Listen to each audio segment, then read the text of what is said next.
కాదు, అభివృద్ధిని అమలు రూపంలో తెలంగాణ ఇంటింటికి చేర్చే అస్త్రం అంటూ సాగుతున్న ప్రజా ప్రభుత్వ అధినేత, విప్లవాత్మక అభివృద్ధి ప్రదాత, ముఖ్య అతిథి గౌరవనీయులైన ముఖ్యమంత్రి గారి సందేశం.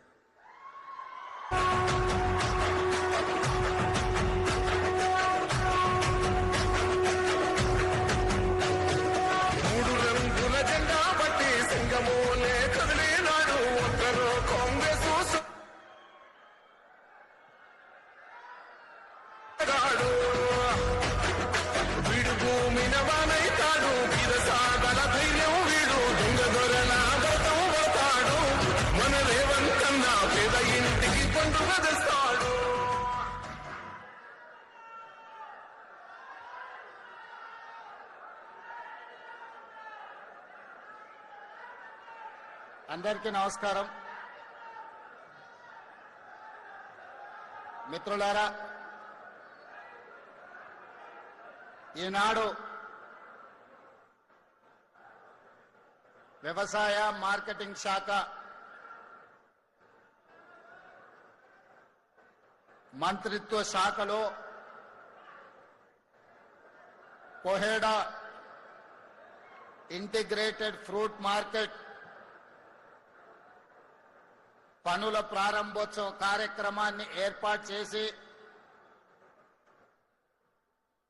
ఈ కార్యక్రమానికి సభాధ్యక్షత వహించిన స్థానిక శాసనసభ్యులు, మీ అభిమాన నాయకుడు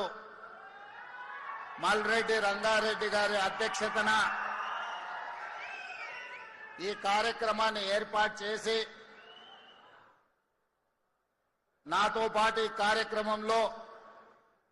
రంగారెడ్డి జిల్లా ఇన్ఛార్జ్ మంత్రివర్యులు మిత్రులు దుద్దిల్ల శ్రీధర్ బాబు గారిని,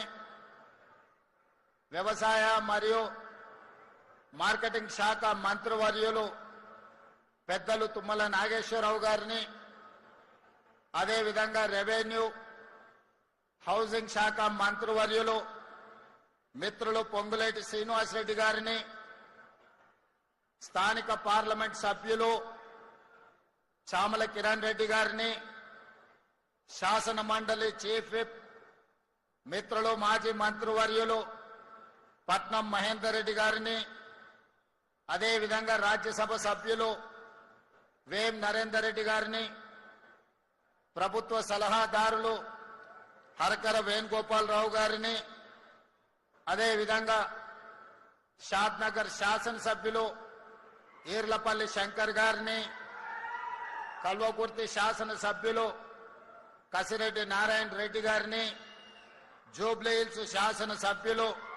మిత్రులు నవీన్ యాదవ్ గారిని, అదేవిధంగా మాజీ శాసనసభ్యులు తీగల కృష్ణారెడ్డి గారిని,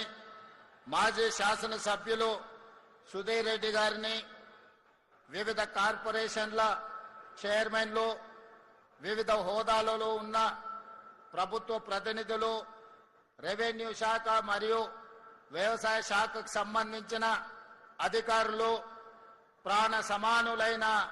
రంగారెడ్డి జిల్లా రైతాంగం మిత్రులందరికీ మనస్ఫూర్తిగా ధన్యవాదాలు, కృతజ్ఞతలు తెలియజేస్తున్నా. మిత్రులారా, ఒకనాడు రంగారెడ్డి జిల్లా అంటే హైదరాబాదు నగరానికి ఎవరొచ్చినా,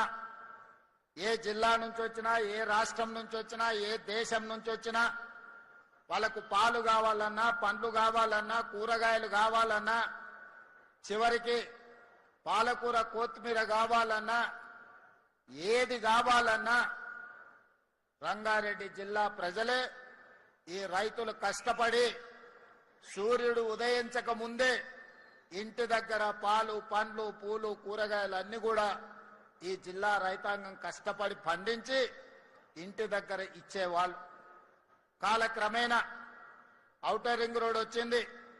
అంతర్జాతీయ ఎయిర్పోర్ట్ వచ్చింది, మన భూముల విలువలు పెరిగినాయి, ఎకరాలు గజాలుగా మారినాయి, లేఅవుట్లుగా మారి ఈనాడు రియల్ ఎస్టేట్ పెరిగిపోయి వ్యవసాయం కుంటుపడ్డది.